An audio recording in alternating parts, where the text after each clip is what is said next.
nimeamshwa eti Katru bwana yako anaitwa deadbeat. Nikapost. Mnanipiga mawe sijui umebant kutetea mwanaume.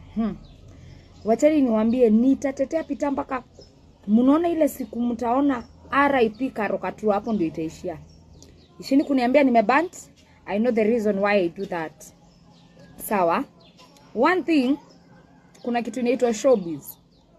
Hao baby mamas watano mnasema, si tena walikuwa 10. Si mlikuwa mmesema tena ni 10. Kwani tena wamekuwa 5. Nataka wote wajitokeze. Wale mafala wawili walikuwa wamejitokeza, si hata nyinyi mliona walibant. Walikuwa wanatafuta kajina. So hata saizi haka kasichana kana kuja kusema Peter ni deadbeat. Wacha kapate fame yenye kanataka. Tunajua kako very desperate, very desperate. You cannot tell me after 5 years ndo utakamu realize da nilidinyangwa na celeb fulani na huyu mtoto ni wake after 5 years. Sawa? Another thing, Peter angekuwa ni wa mjengo bado angekuja muanike. Men, ladies, grow up. Grow up. Wanaume wengi maceleb wanaisha juu ya hizo vitu.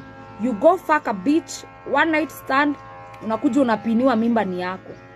Na unathreateniwa nitakuanika. That is stupidity. Sawa. So kasichana kasitake niongee sana. I'm trying as much as possible to not use vulgar language. Ni hayo tu kwa sasa.